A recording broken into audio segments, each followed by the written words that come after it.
Hello everyone. Today we are going to try something a little different as far as cooking methods go. We're going to try out 3-2-1 ribs. I've cooked an awful lot of pork ribs in my life, both for eating at home as well as for catering. I've got to be honest, I've never tried 3-2-1. I'm familiar with the basic theory. 3 hours just as they are on the smoker, 2 hours wrapped with some sort of liquid, and then 1 hour sauced. I'm more familiar with the lesser known 6-5-4 3-2-1 ribs. That's, let's see, that's 6 hours a day drinking, 5 hours of hangover, 4 hours of swearing to God you're never gonna drink again, and then you continue on with the rest.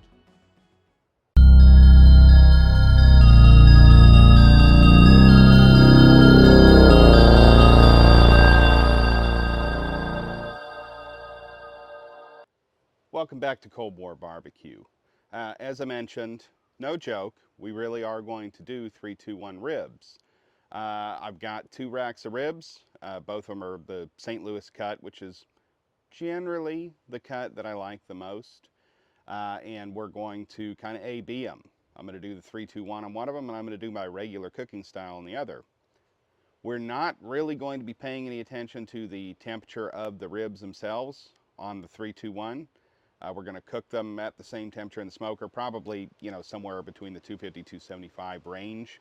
We are going to do them on the reverse flow offset today, so the bigger smoker. Overkill for just some ribs, but I've got some other things I'm throwing in there too. But again, not really paying attention to temperatures. We're going to follow this method, this 3 hours, 2 hours, 1 hour method, and see how they turn out. My suspicion is that the ribs will probably taste pretty good. I mean, hard not to when they're that seasoned. But I suspect they're going to just completely fall off the bone and be kind of hard to eat. Some people absolutely love their ribs that way. And so this isn't any kind of mockery or anything. I mean, if that's the way you like to eat ribs when you cook them, great. Some people like them chewier than I like them. They like to actually have to rip and tear hard. To me, that's an undercooked rib, but again, flavor-wise, texture-wise, you kind of do what you want. So this is going to be as objective as I can be, comparing between the two styles, and you can kind of make a decision on your own which way you'd like to go. So we're going to start these off the same way. We're going to season them up the way I usually do with pork ribs, and then we're going to throw them both on and set a timer essentially for 3 hours. Before we start to season those ribs, we need to get a fire started.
All right, Our ribs are seasoned and they are on. I thought I had 2 racks, apparently I had 3. Bonus ribs. The seasoning I used on them is the same as I usually do for most of most of the time I'm doing St. Louis ribs. I do them this way because this is how people like them. I've shown it on the channel how to do it before, but it's essentially just brown sugar, seasoned salt, a little bit of garlic powder, a little bit of paprika, and a little bit of black pepper. So sweet, but it's, you know, it's got a bit of a zing to it too. Well, not a zing. It's not spicy, right? But it's got something else going on behind the scenes, so to speak. So all 3 racks are on. Timer is set. In 3 hours, we're going to wrap one of those racks. They're all about the same size, so and they're trimmed the same way, so should be an honest comparison between them.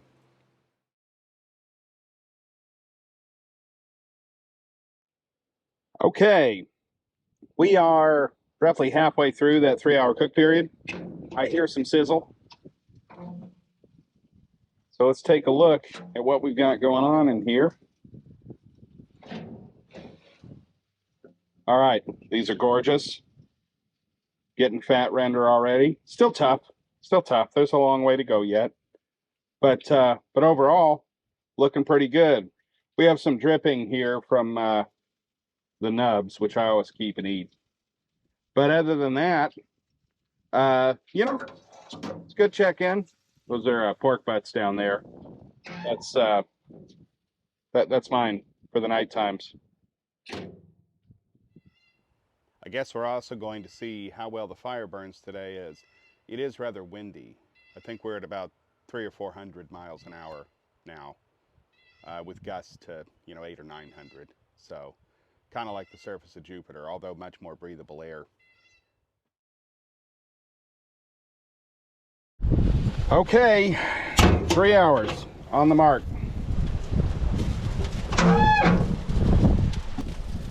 Doesn't really matter which one we pick.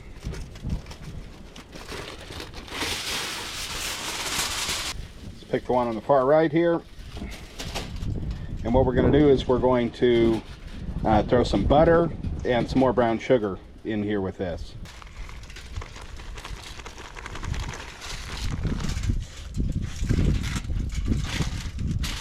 All right, gonna wrap this up and kind of tint it.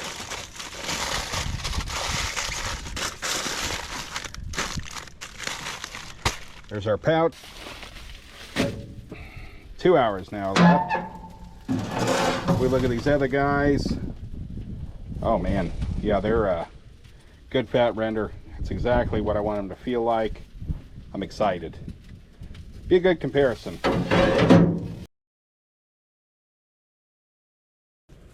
Okay, so we're over an hour before we are supposed to pull and sauce the 321 ribs. And the other ribs are ready to sauce now.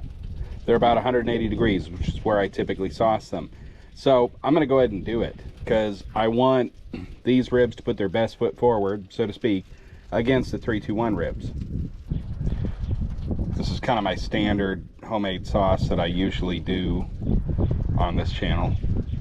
Brown sugar, ketchup, mustard, a little bit of garlic powder, a little bit of vinegar, a little bit of Worcestershire sauce. Worcestershire sauce. Nobody can pronounce it correctly, at least not in the United States.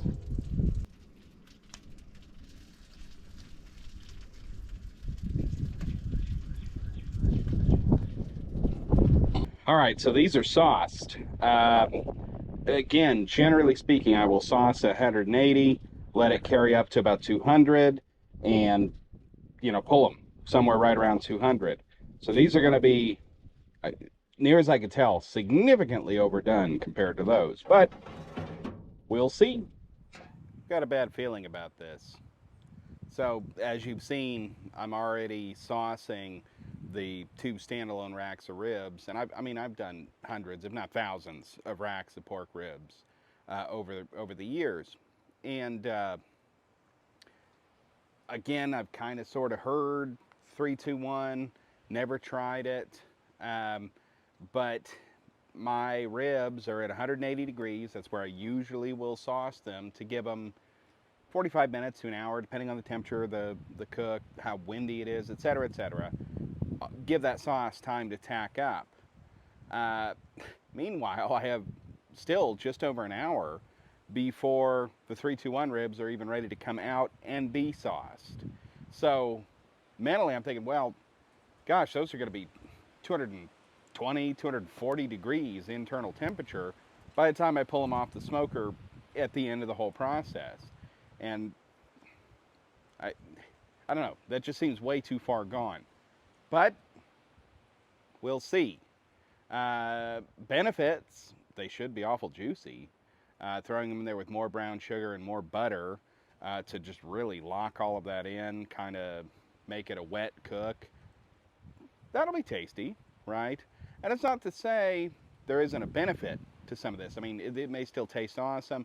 You may be able to use it for stuff outside of um, just eating straight off the bone. You know, we're big proponents of using our leftovers for all sorts of stuff, right? So it's not a total loss, nothing like that. I'm skeptical. Yeah, I know I said I was going to remain unbiased. To hell with that. Okay, another hour gone by. These racks are just about done, couple degrees off. Let's take a look at this one. Well, gosh, I say it is pretty. It definitely looks good. It smells good too. My golly. All right, let's pull this guy out of here.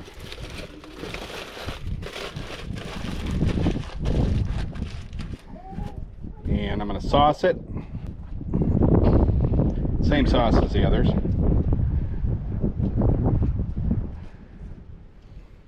Now we wait one more hour versus these guys.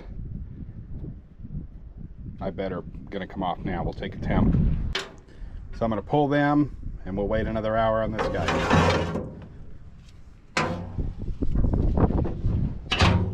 Okay, do you have a preference on which one I taste first? No. Okay, then let's go with this one. That is the 321 rib. Okay, so this is the one you cooked for 3, wrapped for 2, and rested for 1.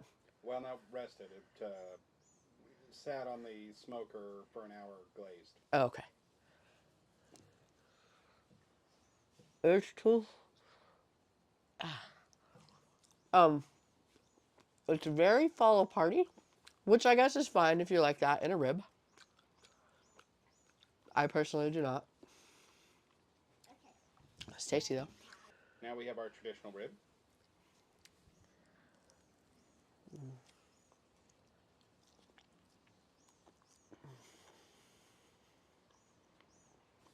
I just need a minute.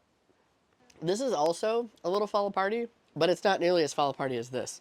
Like this one, I just put it to my mouth and it, like the whole top came off.